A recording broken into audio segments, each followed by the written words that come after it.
10% das doenças raras a gente chama de erro inato do metabolismo. É quando a célula, por algum problema, né, geralmente um problema genético, tem dificuldade em fazer síntese ou degradação, ou um processamento qualquer, ou transporte de alguma substância que nela acumula, né? E nesse acúmulo a gente separou 50 doenças que a gente chama de doença de depósito lisossômico, que é o foco da nossa aula hoje. Individualmente, essas doenças são raras, mas quando você junta, faz o pool dessas doenças, elas são expressivas, e os pacientes muito mais, né? No Brasil, a gente estima que há mais de 13 milhões de portadores de doença rara, é muita coisa, muita gente, né? É mais que a cidade de São Paulo, e aproximadamente 300 milhões em todo o mundo. Eu não sei se uma barra atrapalha um pouquinho vocês, a minha atrapalha um pouco, mas... Geisa, você tem ideia como eu poderia tirar uma barra que está em cima do que eu escrevi? Aqui está muito bom, doutor Paulo, não está aparecendo, então tá não. Bom. Eu vou... eu não vou. O problema das doenças raras, para mim está escondido aqui, é que os sinais e sintomas, às vezes, são muito parecidos com doenças comuns. Eu tenho, por exemplo, uma experiência muito interessante. Tem uma cidade da Grande Pará, da Grande Belém, no Pará, que chama Castanhal. É uma região endêmica por uma doença chamada calazar, ou esquistosomose, ou leishmaniose visceral. Leishmaniose visceral ou calazar é comum em algumas regiões do norte e até do nordeste do Brasil, e você tem hepatosplenomegalia de vulto muito grande, né? E acontece que a doença de Gaucher também dá isso, nós vamos conversar daqui a pouquinho. Então, eu digo que doenças comuns, como é o calazar em região endêmica lá do norte, pode, às vezes, deixar passar uma doença rara grave, que é a doença de Gaucher. E claro que o diagnóstico errado e o tratamento errado para uma ou a outra vai ser catastrófico, né? E a gente só diagnostica o que pensa, e às vezes é preciso que outras cabeças, muitas cabeças, pensem, né, como essa fotografia ilustra, de forma a gente poder fazer um diagnóstico de doença rara.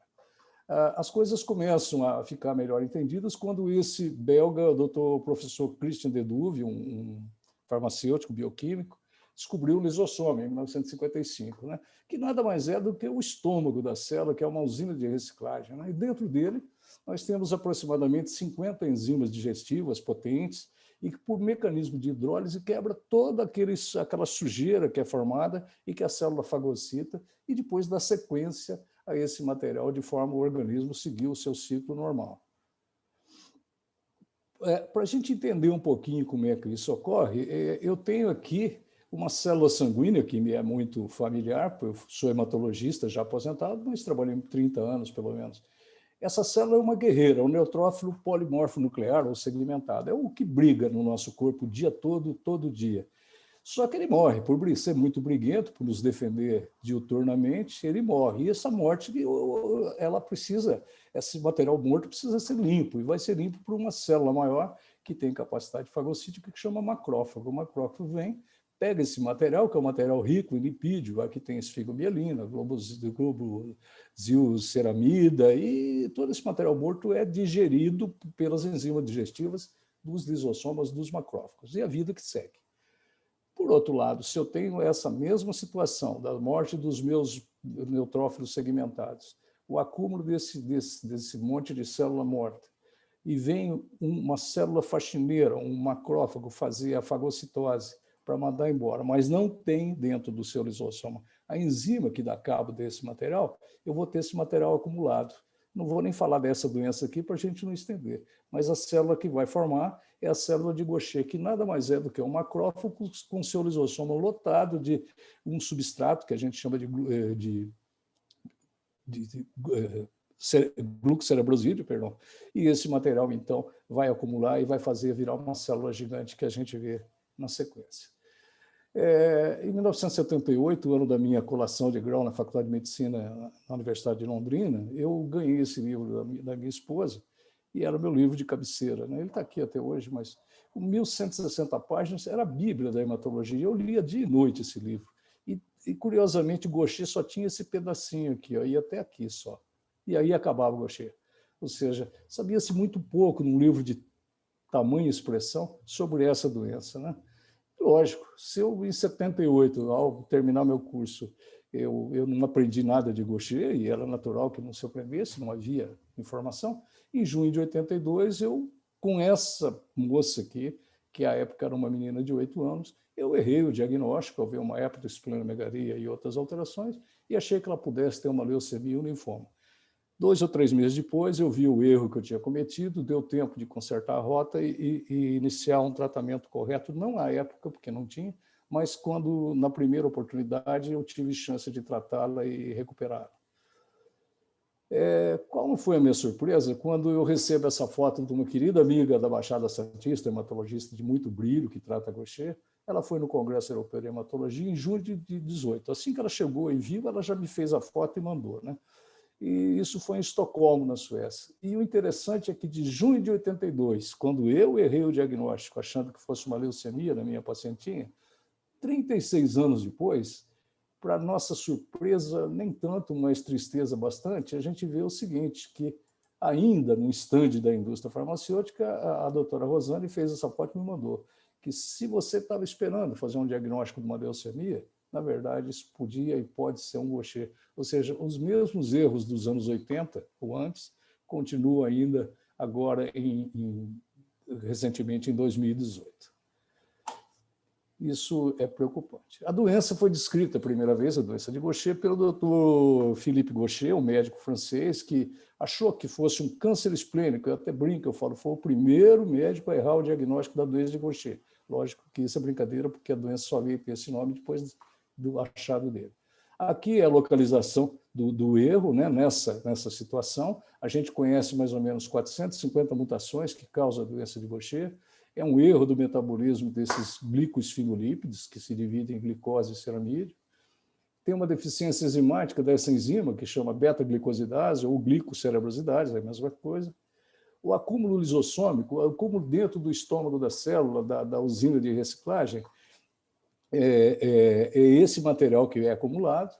Essas células são macrófagos, monócitos, são células da mesma linhagem, uma um pouco maior que a outra, né? E que fazem fagocitose, fazem a limpeza do nosso organismo. Os sintomas e os sinais são multissistêmicos, é uma doença que pega tudo no corpo, praticamente, né? O curso é progressivo, se nós não fizermos a intervenção adequada, isso vai fatalmente levar o paciente a um prejuízo. Nós conhecemos no mundo todo mais ou menos 10 mil pacientes, mais ou menos 900 são diagnosticados no Brasil e quase tudo isso já tratado, esse número. Na população dos Estados Unidos e da comunidade europeia, a incidência é de um caso de Gaucher a cada 40 mil nascidos vivos, 1 para 50 mil em toda a população mundial e muito alta a incidência nesses judeus que a gente chama judeus askenazes, eles são muito numerosos, principalmente na região de Nova York. E por quê? Por um motivo cultural, eles têm o casamento consanguíneo. E aí aproximam-se os defeitos, né? O acasalamento de pessoas da mesma família aumenta a probabilidade do encontro dos defeitos genéticos, né?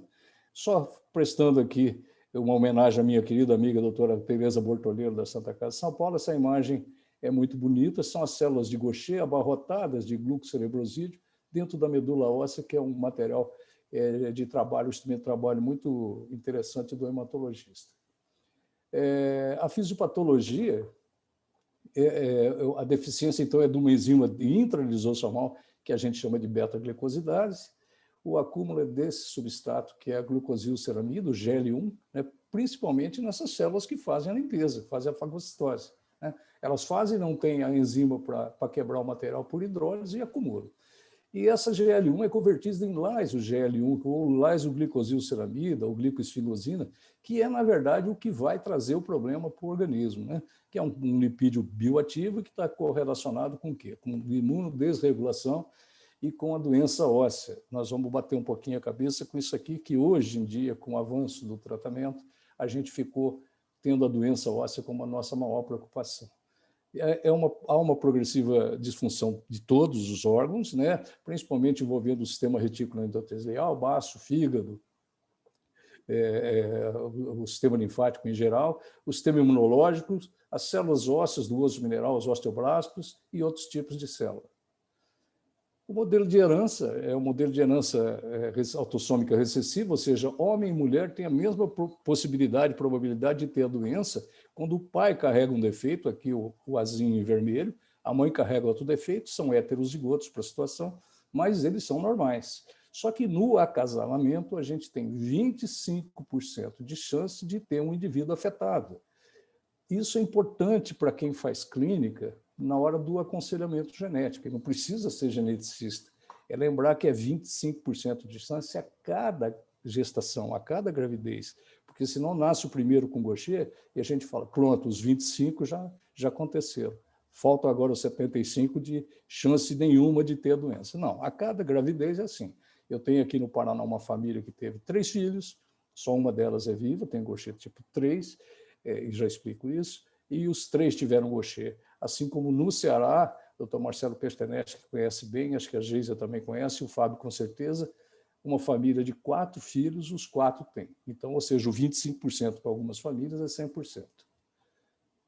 Eu disse que é uma doença multissistêmica porque esses macrófagos cheios de material acumulado, eles vão se depositar no fígado, fazendo um fígado muito grande, no baço, um baço muito grande, o baço faz um sequestro de células sanguíneas, dando anemia, diminuição da plaqueta, que é célula de coagulação, e a esplenomegalia, que é um achado perto de 90% dos pacientes com Gaucher.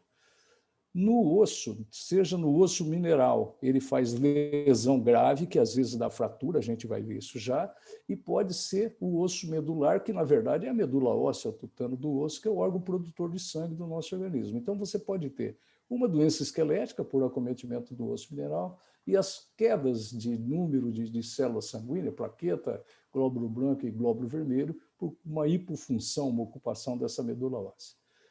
Menos frequente que esses acometimentos aqui, que são corriqueiros, é o acometimento pulmonar, porém muito mais grave. Eu, felizmente, nesses meus muitos anos de lida com esses pacientes, eu não tive nenhum caso, mas sei de casos e eles evoluem mal. A hipertensão pulmonar também, que se faz acompanhar, torna um prognóstico, um quadro ruim e um prognóstico bem desfavorável. A doença é muito heterogênea, ela pode variar desde um indivíduo assintomático ou que tem uma doença esquelética que pode ser uma doença leve, só infiltrativa, que é o que a maioria tem, né? E ela pode ter a doença visceral. Esse tipo de paciente, ele representa 92% de todos os casos de Gaucher. Mas tem 8% que tem comprometimento neurológico. Se for um comprometimento não tão agressivo, né, embora eu estou sendo aqui usando de eufemismo, porque você tem manifestação parkinsoniana, que é grave, hidrocefalia, epilepsia, isso aqui faz parte de um quadro mais crônico, arrastado, que a gente chama de Gaucher tipo 3. E, por último, a forma mais grave, menos comum, felizmente, da doença, que é o tipo 2, onde o paciente nasce muito mal, vive poucos meses muito mal, sobrevida a média de 2 anos, e é uma discussão complicada, que envolve ética, vale a pena ou não vale a pena tratar um paciente com um diagnóstico tão pobre assim, né? E não responde bem ao tratamento.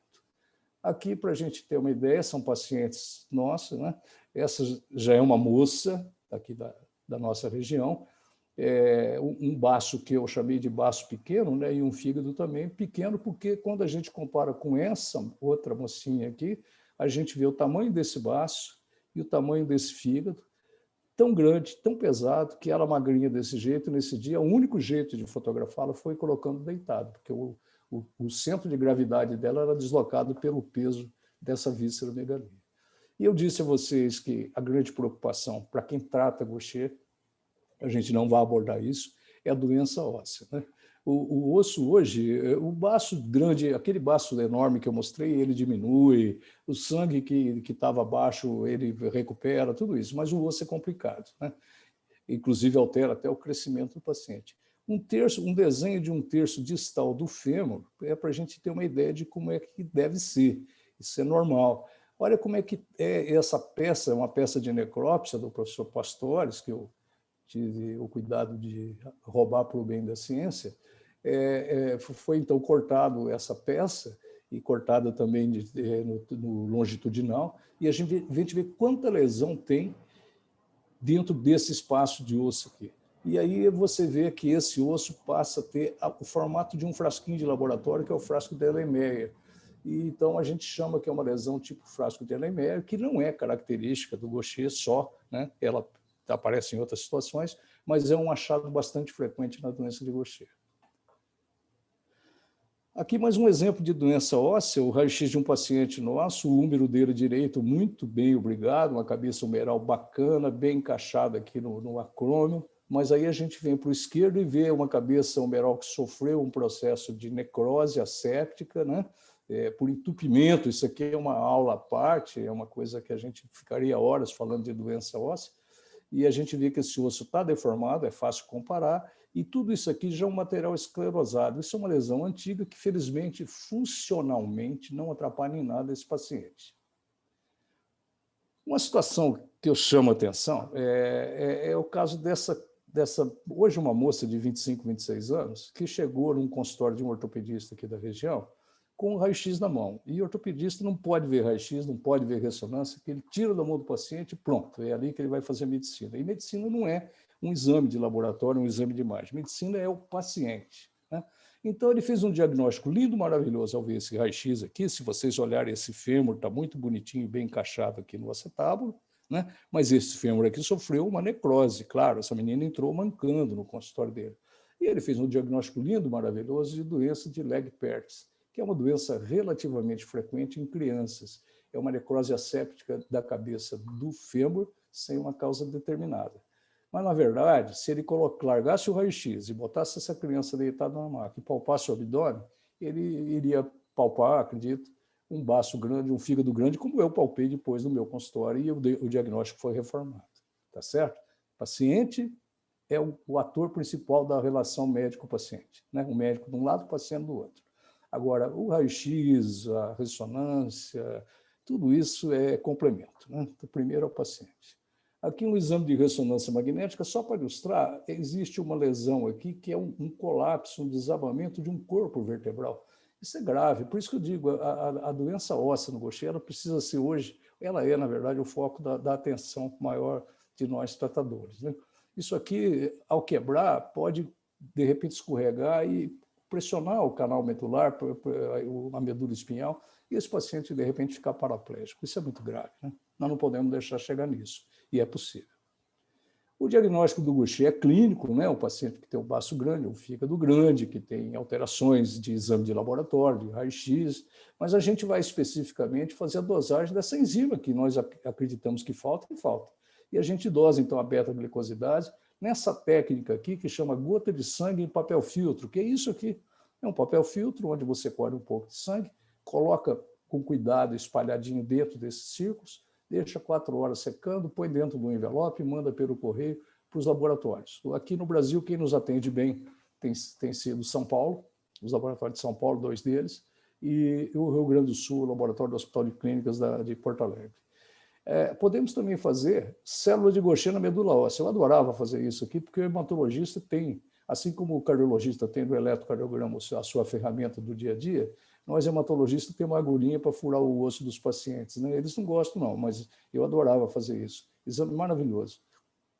Fazemos o DNA, que é o exame de certeza, às vezes temos conseguido com frequência fazer, então nós vamos ver a mutação. Lá no DNA dele tem uma mutação da doença de Gaucher, uma daquelas 450. E a gente, então, tem a certeza. A quitotrasidase é uma enzima que se altera naqueles macrófagos abarrotados de substrato e é um marcador bacana, mas ela é positiva em 70% dos casos, mais ou menos. Quando ela é positiva, o normal, vamos imaginar um normal de até 250, e ela vem em 10 mil, é ótimo, isso me ajuda no diagnóstico, e lá na frente, quando eu estiver tratando, 1 ano, 2 depois, ela baixou de 10 mil para 400, perto dos 250, que é o normal, ou até para menos, caiu para 120, muito bem, é um bom exame auxiliar para mim. Mais específico que ela são esses dois aqui, o CCL18 e o LASO-GL1. Esses, sim, não é muito fácil conseguir no Brasil dosar, mas esses são bem específicos. Você ter um marcador desse alterado e tem dúvida, a tua dúvida diminui bastante com relação à possibilidade de Gaucher. O que o hematologista vai se meter com doença de Fabry? Doença de Fabry é doença do geneticista, do nefro, do cardio, mas não é do hematologista. Mas eu fui convidado em 2001 para ir para os Estados Unidos, já que eu tinha uma certa afinidade, ou bastante afinidade, com a doença de Gaucher. Acharam que eu podia me dar bem lá e fui. fui para o Monte Sinai. Na verdade, não foi em 2001, porque em setembro teve o ataque às Torres Gêmeas, o curso foi postergado, e eu fui lá em fevereiro de 2002. E voltando, gostei do que eu vi lá, do que eu aprendi nesse belíssimo hospital em frente ao Central Park, e fui, logo na semana seguinte, um médico de Londrina já me apresentou doentes com Fabry e eu já comecei a diagnosticar e tratar, né? Então, o que é o Fabry? O Fabry perdão, uma doença que foi descoberta em 1898 por esses dois médicos, sem que houvesse comunicação entre eles, Dr. Fabry e Dr. Anderson, um inglês e um alemão. Ela acomete homens, preferencialmente, 1 para 40 mil homens nascidos vivos, né? A herança é ligada ao X, não é mais autossômica recessiva, né? A enzima também, a enzima é outra, chama alfa-galactosidase A ou alfa-gal, e ela fica predominantemente no lisossomo das células endoteliais, aquelas células que revestem o vaso. As mulheres são portadoras da situação, elas carregam um X doente e passam aquele X para o homem que tem o Y, que são os caracterizadores do sexo masculino e feminino, XY ou XX, e podem, até 70% delas, desenvolver a doença no caso de uma inativação desse X normal com predomínio do X doente, né? E esses dois médicos descreveram essa doença simultaneamente, sem que se conversarem, vendo essas lesões de pele aqui, que nós chamamos de angioqueratoma. A fisiopatologia é a mutação do gene que codifica essa enzima, a alfa-gal, alfa-galactosidase A. Essa deficiência dessa enzima leva a um acúmulo progressivo do GL3, desse substrato, que é outro substrato, que vai se acumular no endotélio da célula vascular. Aqui é uma imagem de capilar de uma paciente de Brasília, de um grande amigo, Dr. Sobral, e eu trouxe para Londrina, pena que já veio corado em hematoxilina e eosina, porque tem uma coloração que chama azul de toluidina, que mostra quanto de gordura tem aqui dentro e obliterando parcialmente a luz desse vaso. E aqui a situação dentro de um corte de tecido renal, uma célula lotada de gordura empurrando o tufo glomerular aqui, desarticulando toda essa estrutura normal do tecido. A herança, então, eu disse, é ligada ao X, né? A mãe carrega um X defeituoso e ela pode desenvolver a doença quando esse X normal, de repente, parar de funcionar. O pai é um indivíduo normal e a gente vai ter 50% dos homens, esse aqui, carregando a doença. Então, está aqui os 50%. E 50% das mulheres carregando o defeito. Está essa aqui. As manifestações dessa doença, eu vou mostrar 3 ou 4 fotografias que eu gostaria que ficasse gravado na memória dos senhores e das senhoras, né? Essa é uma delas, é um desenho, uma arte muito bem feita, né? Que o paciente reclama que ele tem dor de extremidade, dor que queima, e ele só melhora quando ele põe debaixo da torneira e fica meia hora, 40 minutos, ou entra debaixo do chuveiro e fica. Não tem opioide, não tem opiáceo, não tem dipirona, não tem acetamina, não tem nada que melhore ele. Às vezes é só um banho que faz isso melhorar, né? A gente tem essa dor, a gente ouve muito da família que eles têm febre recorrente, aumento da temperatura até 38 graus. Na verdade, eles transpiram pouco ou não transpiram. Com isso, não perde calor para o meio ambiente e, consequentemente, eles têm retenção de calor, não febre, né? Febre é quando é secundária uma patologia. Nesse caso, eles só não transpiram. Nos gastrointestinal, a diarreia, a saciedade precoce, a distensão abdominal e náuseas são queixas comuns. Nos olhos, eles têm deposição do GL3 na córnea e no cristalino. Eu vou falar só da córnea. Isso aqui é uma visão de lâmpada de fenda, aquele aparelhinho que o oftalmologista passa assim na nossa frente e parece raios de pneu da roda da bicicleta, né? Mas isso aqui é gozado. Não é característico da doença, exclusividade, mas é muito comum e também não atrapalha a visão, ao contrário de outras doenças que a gente tem lesão corneana. Na pele, nas glândulas sudoríparas, nos nervos e nos vasos periféricos, a gente vai encontrar na pele os angioqueratomas, está aqui, né, a região do calção de banho, como é descrito em literatura, pele umbilical, pode ter em outros lugares também. Nos nervos, dor importante, nos vasos periféricos também, não transpiram ou transpiram um pouco, e eles têm uma grande intolerância a calor, frio e exercício físico. Mudanças bruscas de temperatura fazem muito mal para o paciente de Fabry, eles relatam isso, né, na consulta, e muito calor ou muito frio também. né? E lesões renais, aqui é um corte histológico do tecido renal, e um indício é a proteinúria leve. A gente costuma, na investigação, pedir o que a gente chama de microalbuminúria, para ver se começa a ter perda pequena de proteína nesse rim, para a gente poder, então, talvez intervir com mais vigor. Aqui está o angioqueratoma na região do calção. Esse foi meu primeiro paciente de Fabry, em 2002, assim que eu cheguei desse curso, desse treinamento. A evolução clínica da doença, ela, na verdade, você aqui, eu coloquei esse desenho, mas antes do nascimento você já tem depósito de GL3, né? Tem biópsia, autópsia de feto aos 4 meses de idade, já com deposição de GL3 em vários órgãos, né?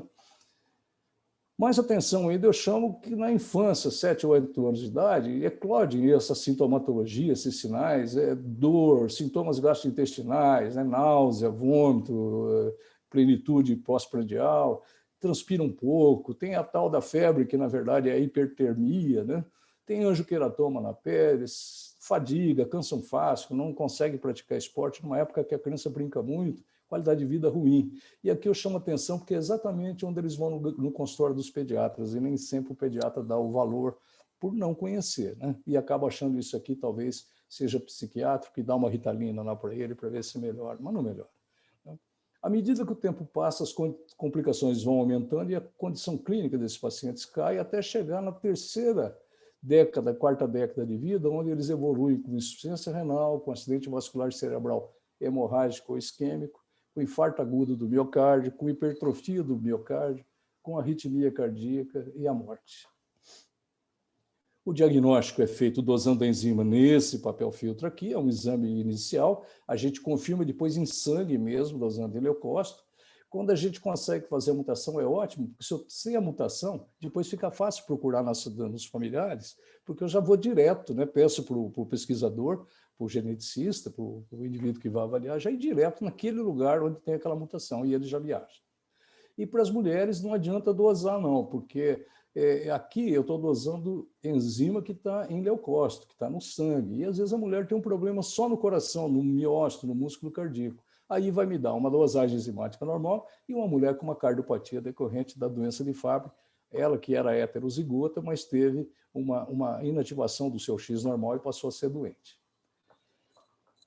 É meio corridinho, mas é o jeito da gente tentar manter o tempo aqui. Em 2004, eu fui convidado, eu fui 2 vezes lá na FAFIMAN, que é uma faculdade de filosofia e ciências de Mandaguari, uma cidade bem pertinho de Maringá, da terra da Geise, perto da minha também, né?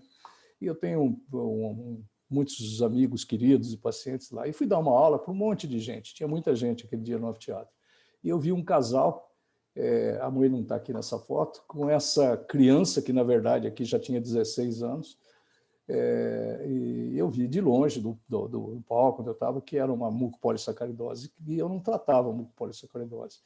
Mas quando eu saí, fui abordado, conversamos, fomos, examinamos, escolhemos exames, confirmamos tudo isso nos meses subsequentes, e o diagnóstico foi feito e a gente brigou e conseguiu começar a tratar essa menina com a reposição enzimática, né? E com um bom resultado no início, nos primeiros anos, mas depois houve interrupção, falta de remédio, o governo não nos mandou remédio, e aí, infelizmente, a evolução foi catastrófica. E eu tive, então, a oportunidade, você começa, na época das raridades, que eram bem raras mesmo, mais do que hoje, né? Pouca gente mexia, eu fui convidado para ir para esse lugar nos Estados Unidos, passar uns dias lá para aprender a mexer melhor com essas doenças, e foi muito bom, né? Nessa complexa, né, que dá, por exemplo, vou pegar a MPS1 aqui, indivíduos aparentemente normais e outros já com aspecto mais grave, aqui uma criança que você não diz que é doente, né, mas você vê outras que têm o faces típico, aqui uma moça muito bem, muito bonita, mas que é doente, aqui crianças mais graves, então uma doença complexa, muito grave, né? É um desafio, eu confesso que mucopolissacaridose é um grande desafio. São 7 tipos as mucopolissacaridoses, eu vou usar mais a mucopolissacaridose 1, que é a primeira delas, como o nosso exemplo melhor a ser seguido, né? Ela se caracteriza por acúmulo de GAG, porque o lisossoma, de novo, não tem enzima. Para cada tipo de mucopoli, falta uma enzima, então, consequentemente, acumula um tipo de GAG. Nós vamos falar dos GAG já. A face típica, Eles têm muita infecção de via aérea, eles têm organomegalia, principalmente fígado grande, uma hepatomegalia. A primeira descrição foi por essa pediatra alemã, a doutora Gertrude Höller, em 1919, e a mesma doença, veja bem, num fenótipo mais leve, foi descrito pelo doutor Harold Shea, em 1962, e é muito interessante, porque tem gente que acha até que não é bem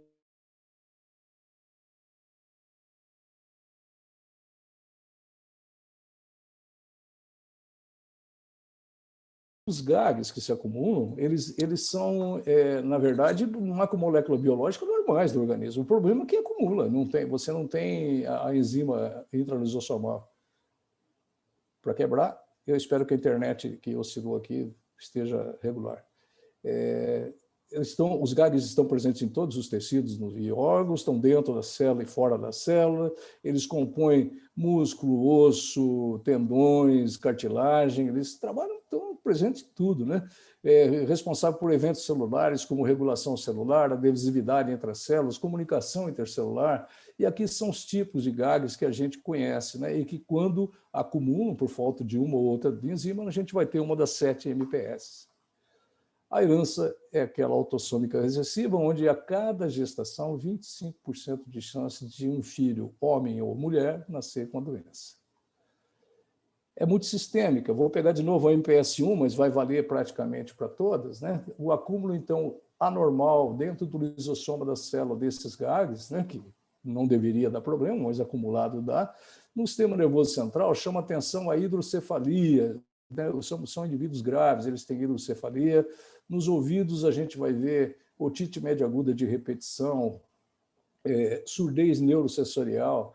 O nariz tem rinorreia persistente. Na garganta, você tem hipertrofia de amígdala, se a gente pegar a orofaringe, hipertrofia de amígdala, hipertrofia de adenoide. Nos olhos, duas situações preocupantes. Uma é a opacificação da córnea, que é ao contrário do Fabry. Aqui sim o paciente perde a visão, e eu tenho 2 pacientes transplantados de córnea que ficaram bem, por sorte. E tem uma paciente que teve glaucoma agudo e foi difícil o diagnóstico, era uma criança pequena, que queixava de dor de cabeça agudamente e de repente ficou cega. Foi muito ruim isso. Os dentes, eles têm os dentes mal implantados, a dentição precária na esmaltação, muita cárie e hipertrofia de gengiva. Nas vias aéreas, eles têm infecção de repetição e tortuosidade de via aérea, que começa em laringe, vai para a traqueia, vai para os brônquios, e aí vem o desafio para os anestesistas. Quem é que intuba uma criança dessa? Quem é que intuba um paciente desse? É muito difícil. No sistema cardiovascular, principalmente as lesões de válvula cardíaca. Eu tenho um paciente aqui da região que já trocou as válvulas, ele tem uma MPS1 cheia, é um quadro leve, ele vai bem, mas ele já trocou as válvulas e agora não trocou em janeiro por um motivo muito simples. Os anestesistas da cidade dele não conseguiram entubá-lo. Então, nós vamos talvez armar uma estratégia com o anestesista de Londrina que tem mais rodagem nesse tipo de procedimento, sem desmerecer os outros, porque o problema é difícil mesmo, no mundo todo. O gastrointestinal, o fígado aumentado, o baço aumentado, o fígado geralmente mais que o baço, as hérnias inguinais e umbilicais. As articulações com deposição e rigidez, eles chegam a um ponto que às vezes param de andar, o esqueleto com múltiplas malformações dos ossos e no sistema nervoso periférico, principalmente a síndrome do túnel do carpo. Dos 7 tipos de mucopolissacaridose, um eu acho que é tão raro que nem foto eu consigo para colocar aqui. Então, vamos mostrar das outras. A 1, a MPS2. A MPS2 tem uma característica, 2 características. A primeira, que ela não é autossômica recessiva, ela é uma doença ligada ao X. É gozado, né? Muito interessante. E mais ou menos 1/3 desses pacientes tem comprometimento neurológico importante. A MPS3, ela não tem aquele faces típico. Se vocês olharem essa menina, ela aparentemente é um rosto normal, mas eles têm um quadro neurológico grave. E, infelizmente, para essa doença, na verdade, tudo que é neurológico e doença genética é complicado. E essa aqui, o predomínio da lesão é neurológica. Né? Da MPS6, que felizmente, embora eles tenham o faces muitas vezes bastante típico, eles têm o neurológico conservado. Eles têm um sistema nervoso, eles são inteligentes, eles vivem normais. Tem um amigo nosso, uns amigos nossos de São Paulo, que o filho conseguiu, inclusive, se formar em Direito e advogado. Né? Na MPS 4 chama atenção, aqui não é a má dentição, não, isso aqui é dente descido, a menininha perdeu os dentes. Né? Aqui é a doença óssea, a doença de Morquio, MPS 4, o grande estrago que se faz é no esqueleto. Aqui um grau de atenuado para grave da MPS 1, uma moça com um aspecto bastante saudável, e o menino também, que é o MPS 1 Shea. Aqui um fenótipo intermediário Hurler-Shea, o paciente pode ter algum grau de comprometimento neurológico, aqui não tem, e aqui um quadro grave Hurler, tanto do ponto de vista somático como do ponto de vista neurológico. Expectativa de vida para esses pacientes, sem tratamento, esses pacientes mais leves chegam à idade adulta, os pacientes intermediários chegam ao redor da segunda década de vida e os mais graves, infelizmente, eles vão a óbito muito cedo. Claro, o tratamento mudou essa perspectiva. Né? Uma MPS 6, uma mucopolissacaridose 6 de avanço rápido, vocês vão ver essa criança 1 ano, 5 anos, 10 anos, 13 anos e 16 anos, quão agressiva é essa patologia. Né? Não vou falar mal de pediatra nem de ortopedista, porque eu sou muito amigo de muitos deles, né, ou talvez da totalidade, mas eu me lembro de um pediatra que disse que uma lesão desse tipo aqui, para uma paciente minha, com o tempo melhorava. Pelo contrário, com o tempo piora. Né? Está aqui, ó, o osso cheio de defeitos, os ossos da vértebra, as vértebras, né? E isso não melhora nunca, isso só vai piorar se você não tratar. Né? Não tem que o tempo corrige, não. Esse paciente é um paciente, no dia que ele internou para a gente, e a evolução, infelizmente, foi desfavorável. Você veja as narinas, embora a visão é estática, mas ele procurando ar para respirar, uma língua grande, porque é por infiltração, respirando muito mal, um tórax pequenininho, um pescoço curtinho, que para fazer uma traqueostomia que foi uma tragédia, uma barriga grande, principalmente às custas do fígado, uma hérnia umbilical volumosa, e as mãos em garra, que eu falei que eu ia deixar 2 ou 3 fotos para vocês marcarem, e essa é uma delas, né? A mãozinha em garra. Diagnóstico que a gente faz no corredor do shopping, do supermercado, na rua, vendo umas mãozinhas assim, alguma coisa está errada, né? Então, se você vê mão em garra, você tem que pensar em MPS. Não é que vai ser, mas cheira bem. A outra coisa importante também é a mãe, a avó, a madrinha que leva a criança com frequência ao pediatra, no postinho, no consultório, no pronto atendimento infantil, porque o nariz não para de escorrer e o ouvido não para de purgar. O que é isso? É uma doença de base que propicia tudo isso. Então, não é uma mãe chata, uma avó hipercuidadosa, uma madrinha com píssica, não é nada disso. Na verdade, é lembrar que se alguém começa a ir muito por problemas aparentemente simples, na verdade, por trás tem alguma coisa mais grave. Né? Diagnóstico a gente faz suspeitando clinicamente, é fácil ver as alterações, dose o GAG urinário, se o GAG urinário estiver normal, é pouco provável, vou pegar só a MPS1 aqui, que seja ela, ou uma outra se você está procurando. Mas se o GAG está alto, está acumulando GAG, é porque não tem enzima para degradar. Então, você vai fazer dosagem enzimática, né? Pode ser a da 1, ou pode ser a da 2, ou pode ser... Você vai fazer qualquer dosagem do que você suspeita. Se vierem normais as dosagens enzimáticas, né? Ou aqui no caso da MPS1, pode ser uma outra MPS. E aí, se vier na MPS1 uma atividade enzimática baixa, você confirma o diagnóstico e pode depois estudar o DNA desse paciente.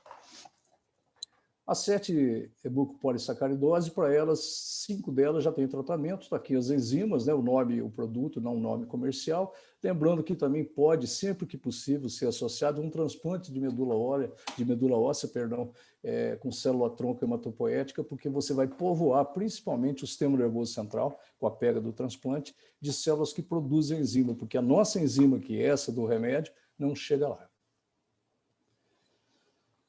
Está corrido, eu vejo que o tempo é curto, mas eu vou tentar acabar com o mínimo atraso possível, peço desculpas. Para a doença de Pompe, que é uma doença muscular, o primeiro contato meu com a doença de Pompe foi em Brasília, nesse hotel bonito, que fica do lado do Palácio Alvorada, para quem conhece Brasília. Né? Nas costas do fotógrafo está o Lago Paranoá, à esquerda está o Palácio Alvorada. Essa doença foi descrita nos anos 30 pelo Dr. Johannes Pompe, um patologista holandês, que depois foi perseguido e morto pelos judeus na guerra. e ele descobriu que é uma doença de acúmulo de glicogênio. O glicogênio é a forma de depósito do açúcar, da glicose, né? Que se acumula na musculatura. Então, a doença muscular ela é rara, ela é progressiva, ela é debilitante e muitas vezes ela mata, né? Mesmo com o tratamento. A deficiência da enzima é a alfa-glicosidase ácida ou maltase ácida, mais de 200 mutações são conhecidas. O glicogênio se acumula nos tecidos e leva a uma fraqueza muscular progressiva, deterioração da função respiratória, morte prematura, né?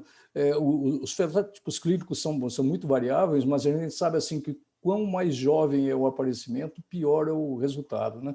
As crianças maiores e os adultos que aparecem com POMP tendem a evoluir melhor. A herança autossômica recessiva, mais ou menos um caso a cada 40 mil nascidos vivos, principalmente no Sudeste Asiático, a incidência é grande, né? E a gente conhece em torno de 5 a 10 mil pacientes no mundo todo. Está aqui a herança autossômica recessiva. Está aqui o corte histológico mostrando nesse tecido muscular, um corte histológico visto no microscópio. O que está em roxo, lilás aqui, é acúmulo de glicogênio ainda pequeno.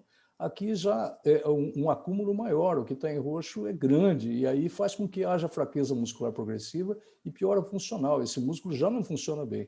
E aqui o músculo já totalmente tomado pelo processo, vamos chamar de processo inflamatório, causado pelo depósito anormal de glicogênio, e é um paciente que já não consegue mais andar, que depende de um aparelho para respirar e vai ter morte prematura, né? A imagem típica é o bebê, que é o boneco de pano, é um bebê totalmente hipotônico, né, pelo comprometimento que tem do músculo respiratório. As infecções, principalmente as pneumonias, são frequentes, insuficiência respiratória, porque os músculos respiratórios, diafragma, intercostais, não ajudam, né? Tem distúrbio de sono e tem falência cardiorrespiratória. Um achado interessante e simples é que aqui está um raio-x de uma criança pequena com área cardíaca normal e aqui uma área cardíaca muito aumentada, ou seja, 92% dos pacientes pequenininhos, idade média de 4 meses, já apresentam uma cardiomegalia, que às vezes é o achado que te direciona para esse diagnóstico, né? Aqui, crianças, 2 irmãos, já totalmente dependentes de cadeira de roda, hipotônicos, né? Você vê que eles têm que ficar meio que fixados à cadeira para não caírem, né? A mesma situação nessa mocinha, e já usando um aparelho para ajudar na respiração, né? Um CPAP, provavelmente. Você dosa para diagnóstico, além da clínica da doença muscular, você dosa a enzima alfa-glicosidase ácida ou maltase ácida e pode depois confirmar com o estudo da genotipagem. Bom, o Dr. Marcelo nos assiste, e por conta do Dr. Marcelo, eu tive que aprender com muito prazer mais uma doença de depósito, a doença de Womman, desse médico aqui, um judeu polonês, também perseguido pelo nazismo, mas que sobreviveu e foi morrer de causas naturais em 2009, para ser mais exato. Então, a doença de Womman, em homenagem ao Dr. Womman, ela está mais restrita quando é em criança. Eu acho que deveria ser para todo mundo, porque ele descobriu em criança, a doença é a mesma para adulto e criança maior. Ou o sinônimo é deficiência da lipase ácida lisossomal, e aqui lipase ácida não é aquela do pâncreas, aquela que sai lá na segunda porção do duodeno para ajudar na digestão de gordura. Aqui é a lipase ácida dentro do lisossoma, ou também conhecido como doença do éster de colesterol. Eu fui convidado para fazer o treinamento em Buenos Aires, foi muito proveitoso, foi muito legal, muita discussão de casos, e confesso que, como hematologista, até que não me saiu mal, acho que não. É uma doença genética com dano contínuo, progressivo, levando à morte prematura, acumula isso aqui, o éster de colesterol e o triglicerídeo onde? Dentro dos lisossomas, né? Fígado, sistema cardiovascular, baço, trato gastrointestinal são comprometidos. Está aqui os lactentes, a forma mais grave da doença, com atraso de crescimento, com hepatosplenomegalia. Não se sabe a causa, mas a adrenal, as glândulas adrenais, suprarrenais, ficam calcificadas, e isso você vê em imagem de raio-x simples, ultrassom ou uma tomografia, né? Eles têm distensão abdominal, diarreia e vômito.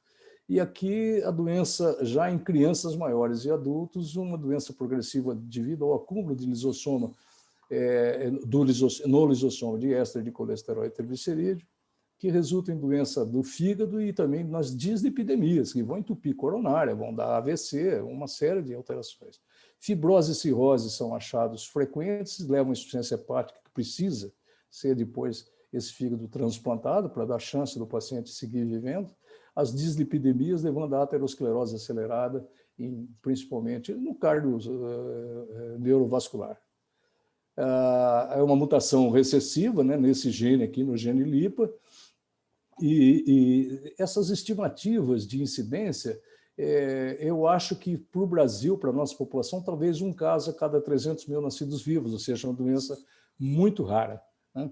Aqui, para a gente entender melhor como é que acontece, o LDL colesterol é absorvido e ele é dentro do lisossoma da célula, onde a gente encontra a enzima lipase ácida, o éster de colesterol e o triglicerídeo, eles são degradados e eles são transformados em colesterol livre e ácido graxo livre, que tem função importante no quê?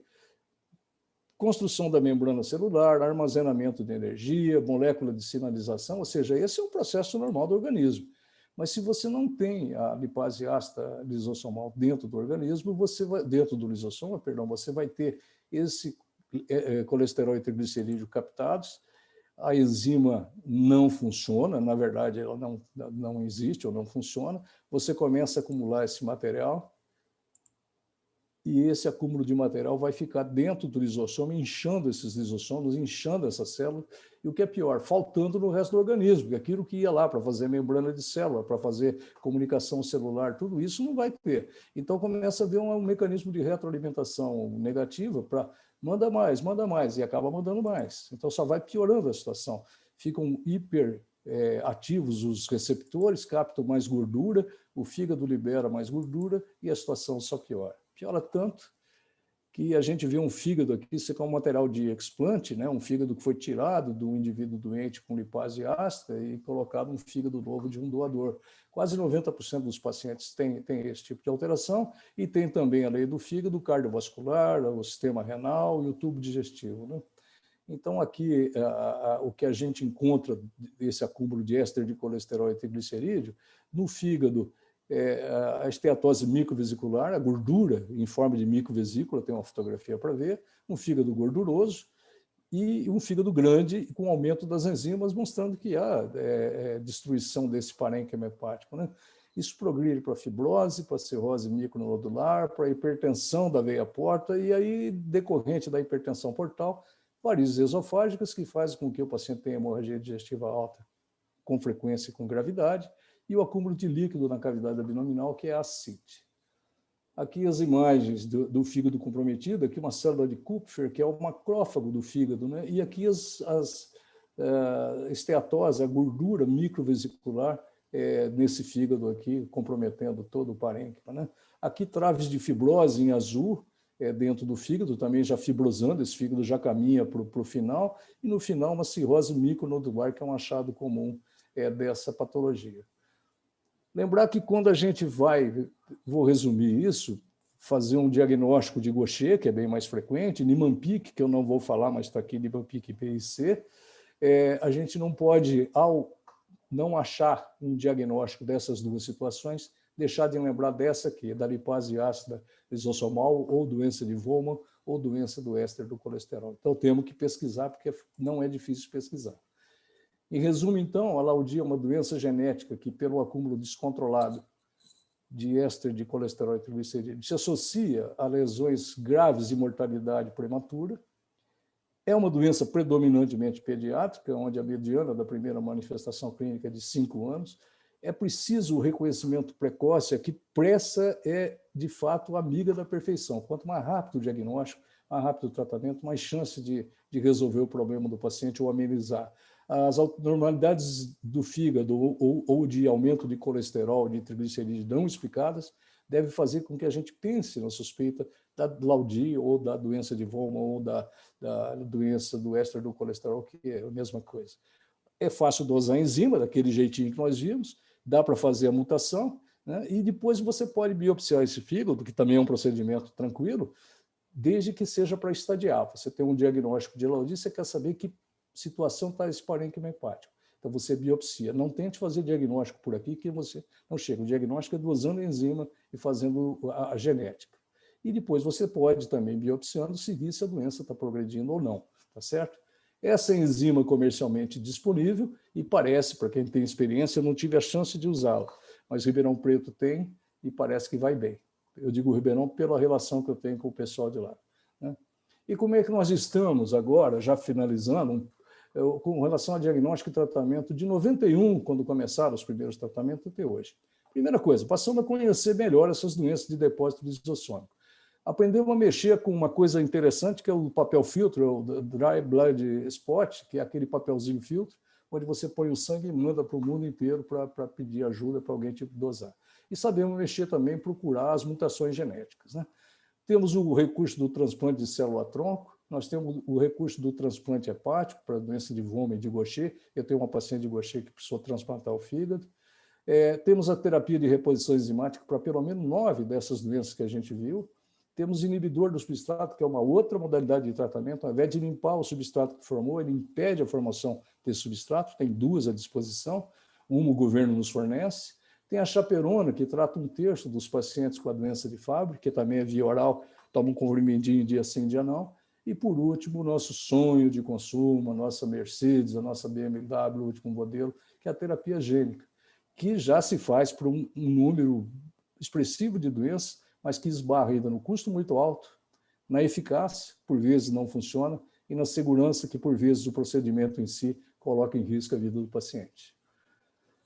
A primeira enzima que eu tive chance de usar, que foi usada no mundo, foi essa aqui, a ceredase, né, que é o produto comercial, a glucerase. Ela era extraída da placenta humana, e eu usei no Hospital Evangélico Londrina pela primeira vez em 1993, naquela pacientinha que eu mostrei lá atrás, que eu fiz diagnóstico aos 8 anos de idade, né?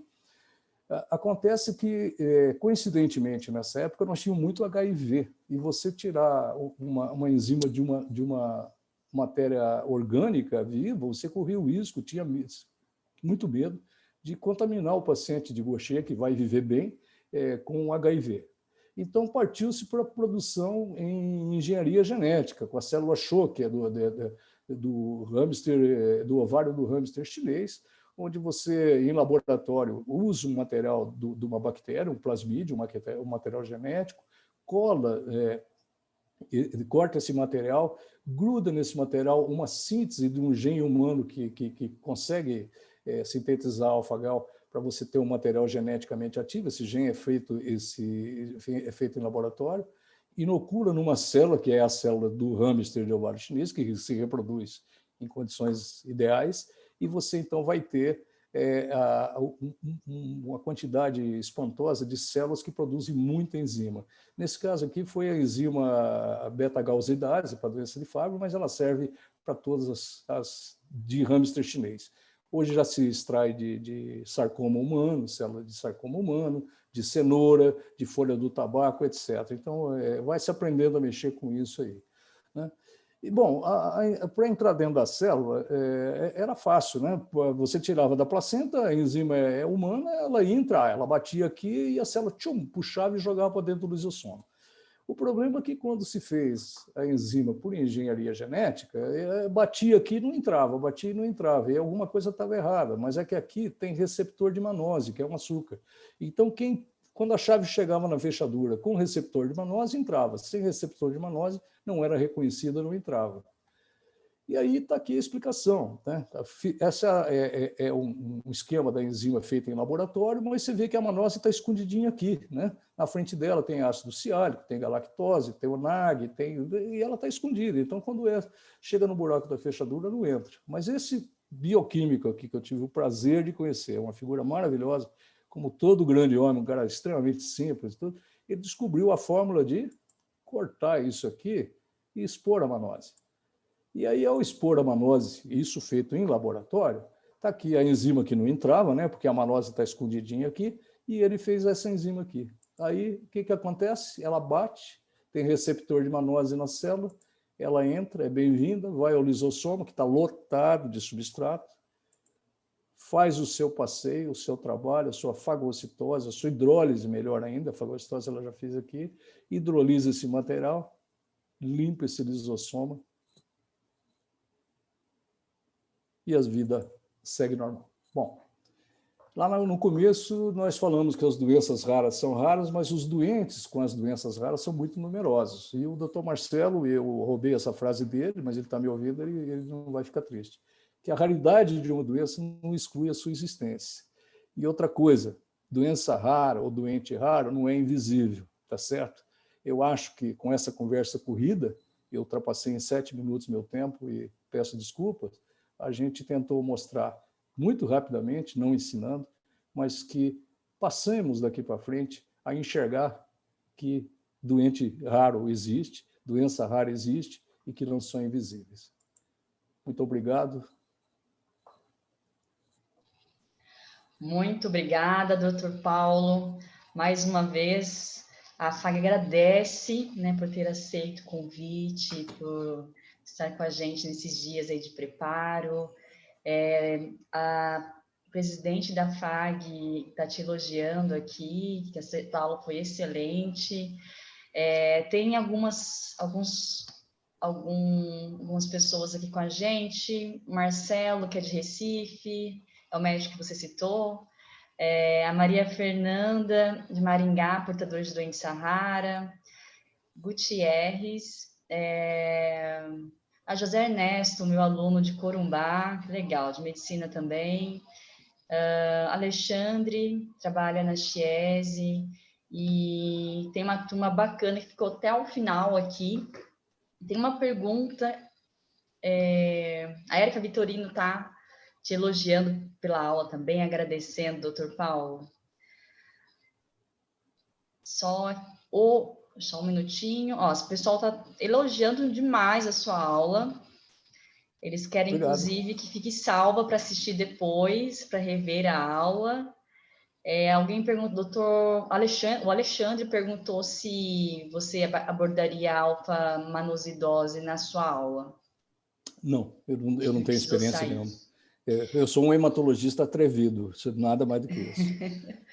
Doutor Paulo, na sua vivência com doença rara, né, você contou lá que teve a primeira paciente em 2008, e agora para os estudantes, né, que estão conhecendo esse universo, para os profissionais que não conheciam e passaram a conhecer a doença rara, qual o aprendizado maior, o segredo para diminuir essa jornada do paciente, né, em busca do diagnóstico correto, do tratamento, né? Você teria uma mensagem final para a gente finalizar essa noite? Tem sim. Eu não vou falar aqui de pronto-socorro, de que atende urgência, emergência, nem de época de pandemia. Eu vou falar daquele vida normal. Vamos pegar uma UBS ou um consultório comum de médico, onde você tem um pouco mais de tempo e chance de conversar.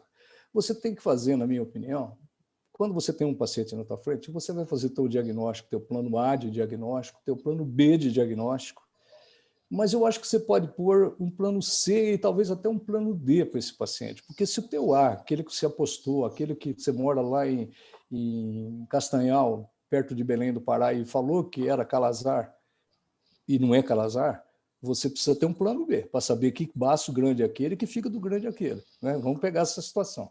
Então, você tem que ter. E esse plano C não precisa ter nome de doença, precisa ter doença rara. Se você botar, olha, o que é comum, eu pesquisei, e não deu. É raro. Deixa eu ver se o Paulo pode me ajudar, se a Geisa pode me ajudar, se o Marcelo Questioneschi pode me ajudar, sabe? Então, começa, porque você vai achar guarida. Em Maringá tem gente, um monte de gente, né? Tem a Liga lá, aquele pessoal maravilhoso. Aqui em Londrina tem o Carlos Shigihara, que é radiologista e sabe tudo de Gaucher agora. O Ronald Mota, que tem hora que está em Minas, tem hora que está na Bahia. O Marcelo, que sabe tudo. A Patota de Recife, tem muita gente boa. Muita gente boa. Sabe? Na verdade, no Brasil inteiro tem gente boa, Minas, Rio Grande, São Paulo. Então você vai achar. E outra, todo mundo tem esse espírito colaborativo, porque ninguém estuda doença rara para ganhar dinheiro. Todo mundo estuda doença rara por amor à arte, por amor à medicina, por amor ao paciente, por não querer ver tanto sofrimento, tanta andança, tanto distrato. Eu tenho um paciente de Fábio que, numa crise de dor, chegou com a mãe dele no pronto-socorro e o médico falou, para de fumar maconha e vir encher o saco de quem está trabalhando. Sabe, era uma crise de dor, aquela mão pegando fogo que eu mostrei lá, era um quadro daquele, sabe? Então, assim, isso, um médico não pode falar isso nunca. Então, eu acho que isso é o que nos move, quer dizer, ter sempre em mente que se os teus planos diagnósticos pararem, a doença rara tem que estar na pauta e se você não sabe mexer com ela, ache alguém que saiba. Aqui no Londrina, volta e meia, eu recebo com muito prazer pessoas que me pedem um socorro e falam assim, acho que pode ser isso. Eu, de longe, vejo, não deve ser, mas eu vou ver. Eu vou ver o paciente. Em respeito a esse indivíduo que pensou, que respeitou e viu que raro não é invisível.